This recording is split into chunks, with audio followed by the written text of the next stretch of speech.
Bonjour à toutes et à tous, bienvenue dans Cinécast. Salut Thibaut. Salut Guillaume. Cinécast, c'est l'émission qui vous fait découvrir les dernières sorties cinéma, streaming et VOD.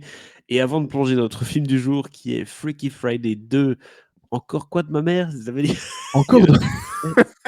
Encore dans la peau de ma mère. Encore dans la peau de ma mère, merci les Français.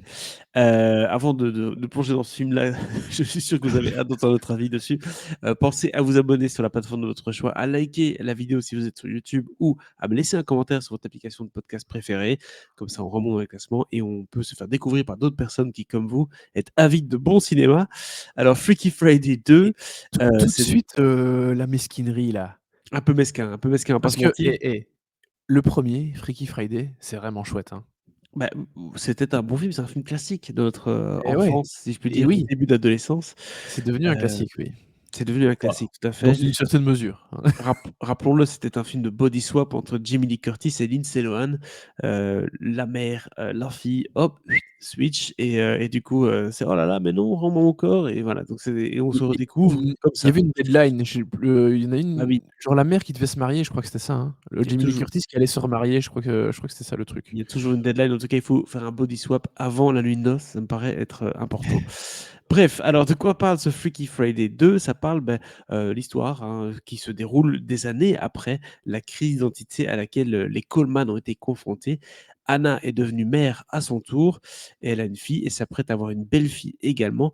Mais alors qu'elles font face à une myriade de défis que représente l'union des deux familles, d'ailleurs c'était le sujet du film de Lindsay Lohan, le film de Noël, c'était aussi l'union des deux familles.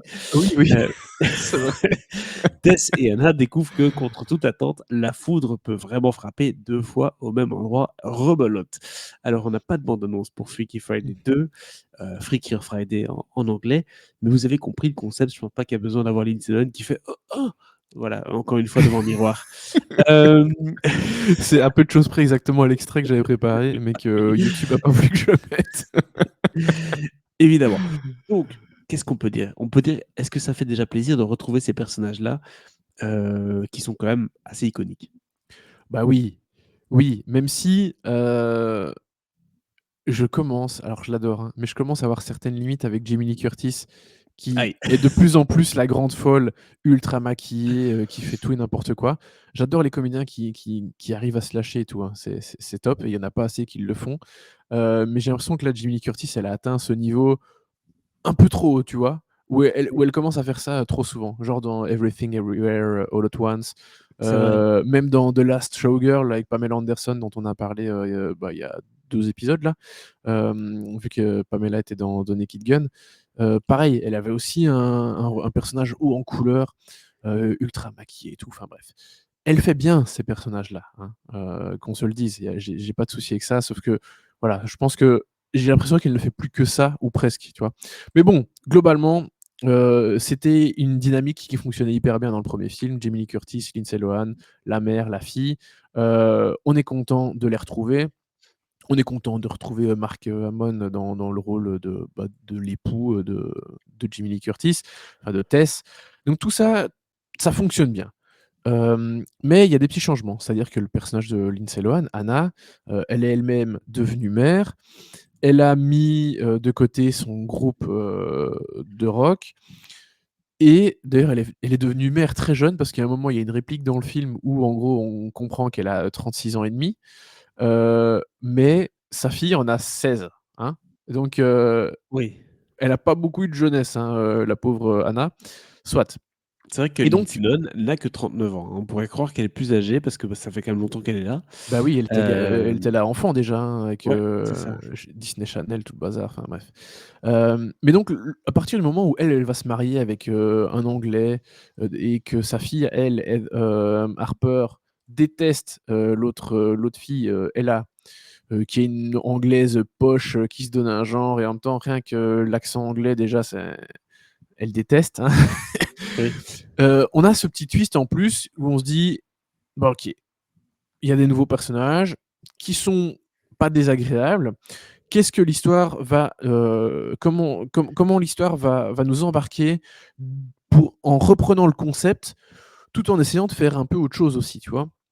Et c'est là que ça se complique. C'est là pour ça que le concept d'acceptation de famille, et cetera, est intéressant parce que tu vas Bien sûr, rajouter des enjeux. Si un body swap et exactement. qu'en plus je dois être ma belle-mère ou enfin, tu vois? Je dois jouer le rôle du: «Ah, j'accueille les beaux-parents et tout», alors que je suis, plus moi-même, ça Ouais, devient ouais. intéressant. En tout cas, il y a de quoi mélanger ça avec, «Meet the Parents» entre guillemets avec Mmh. Freaky Beh Friday. beh, tout à fait et en fait, ça fonctionne bien, plutôt bien jusqu'au body swap. Toute la mise en place, le détail des relations et cetera, ça fonctionne Hey. bien.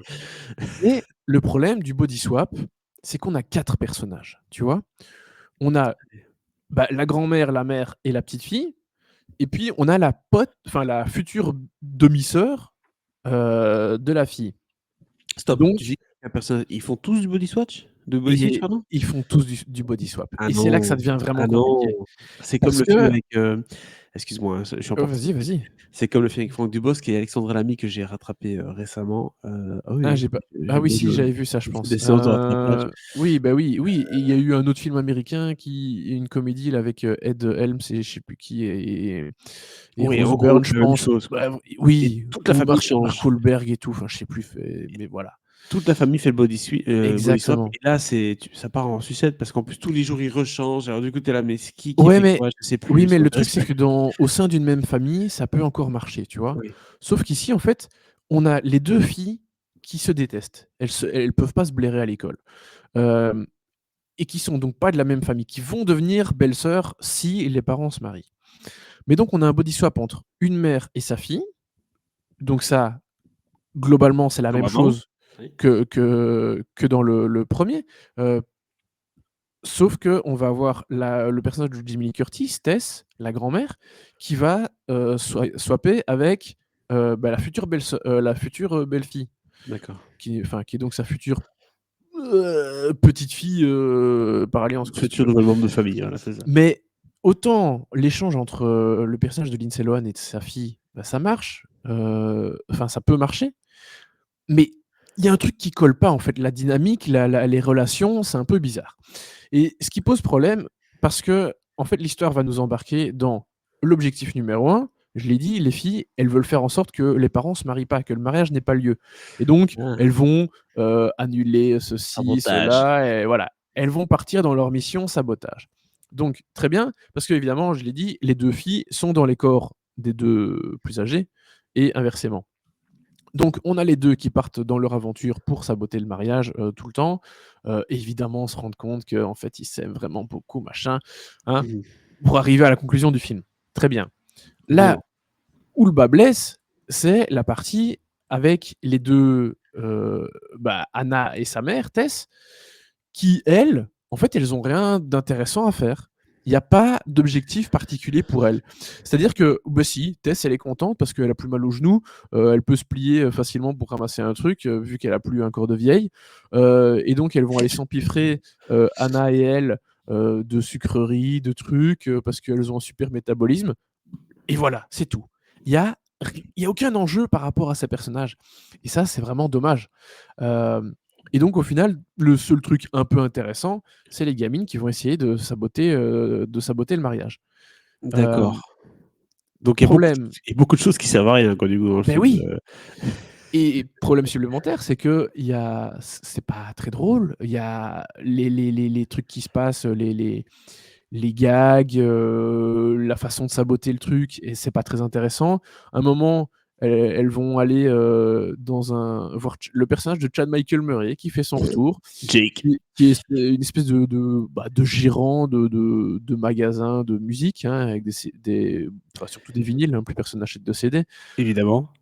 et pour rappel, le personnage de Jake aimait beaucoup, bah, il aimait bien Lindsay Lohan, mais il aimait surtout, sa mère, il aimait surtout Jamie Lee Curtis. Oui, bien sûr. Heu, donc il y a toujours ce truc un peu bizarre, mais il en ressort pas grand-chose de ce truc-là à nouveau, tu vois? Non, non. Donc et c'est comme ça pour tout et donc toute C'est la partie body swap, elle est elle est ratée. Alors oui, il y a l'émotion qui est de retour à la fin, ça. hein, parce que, on se rappelle, hein, chacun va reprendre son corps à partir Oui, du moment où, chacun aura accepté un petit peu, les émotions des autres et cetera. La si qu'on aura compris la situation de l'autre, tu vois? évidemment. Donc on sait exactement comment tout va se dérouler et qu'elles doivent avoir cette cette prise de conscience à un moment. Donc oui, cette partie un peu plus émotionnelle fonctionne parce que bien sûr qu'il y a des choses qui rassemblent les personnages, sauf qu'ils s'en rendent pas vraiment compte, tu vois? Mais c'est dommage parce que, globalement, ça fonctionne pas trop. Donc Chad Michael Murray, il sert à rien. Le futur époux, oh là là, le futur époux d'Anna, qui est un gars qui était dans Top Gun Maverick, Oui, dans une OK, série aussi, dans The Good Place, voilà. d'accord. Beh, Manny Jacinto, il apporte pas grand-chose, donc enfin déjà c'est pas un super acteur, mais le personnage en lui-même est déjà pas génial, quoi, tu vois? Alors les filles, elles sont plutôt pas mal. Sophia Ammons dans le rôle d'Ella, je la connaissais pas du tout, elle a rien fait de connu ou presque pour l'instant, donc voilà, petite surprise, plutôt une bonne surprise. Oui. Quant à la fille de d'Anna, Harper, qui est incarnée par Julia Butters, bah là, on a une actrice qui était notamment dans Once Upon a Time in Hollywood. Elle jouait aussi la fille de la famille dans The Fabelmans de Spielberg. Donc voilà, elle commence à avoir quelques jolis films à son actif. Et elle est plutôt pas mal, mais elles n'ont rien à défendre. Et ça, c'est dommage. Fort dommage d'avoir surfé sur cette vague pardon, nostalgie en disant ben voilà, on va reprendre une franchise qui a bien existé, on va la faire revivre, on va remettre Jimmy Curtis, remettre Lindsay Lohan, qui ont besoin aussi de bosser plus qu'avant, on va dire. Mais bon, pour en faire un film de Cinoche et tout, alors que tu me vends un peu une qualité Disney Plus streaming, quoi. Là, clairement, tu pourrais me mettre ça, tu me Ah bah mets, là, pour le coup, ça aurait pu, ouais. tu me mets ça sous mon abonnement Disney Plus, peut-être que je le lance, quoi, mais je vais pas aller payer 14 balles pour aller voir ça. Du coup, qu'est-ce qu'on donne comme note à ce Freakier Friday? Bah, écoute, je donne une étoile, hein, parce que ça vaut pas vraiment beaucoup plus, hein, c'est dommage. Un maigre, une étoile pour ce Et Freaky Friday 2. je pense que, en fait, je pense que la combinaison des body swap qui était pas bonne. Il y en avait sans doute une qui était possible et qui aurait pu bien donner, hein, Ouais, dans les 4, tu vois? Mais, celle qu'ils ont choisie, même si elle est logique à bien des égards, elle fonctionne pas. Voilà, c'est tout. ça arrive que ça ne fonctionne pas. Une étoile en tout cas pour ce Freaky Friday 2. J'ai oublié le titre en français, mais c'est pas grave, on le mettra en tout cas dans le titre du podcast, mais c'était marrant. Encore dans la peau de ma mère, c'est ça. Heu, Exactement. N'hésitez pas à nous dire dans les commentaires ce que vous avez pensé du film, si vous l'avez vu. Bah, ce que vous avez pensé aussi du premier, ce que ça vous rappelle comme nostalgie. Chad Michael Murray, c'est toujours quelque chose. On se dit à très, très bientôt pour de nouvelles critiques, probablement plus tard dans le mois d'août puisqu'on va faire une petite pause pour la période estivale Il y et aura puis on se encore retrouve. il y aura encore 2-3 trucs quand même au Oui, mois d'août, évidemment, hein. évidemment, mais après on se retrouvera en grande pompe pour l'année et notamment le festival de Venise, comme tu l'as mentionné un peu plus tôt dans cette critique. Voilà, merci beaucoup, à très bientôt. Ciao, ciao. Ciao, ciao.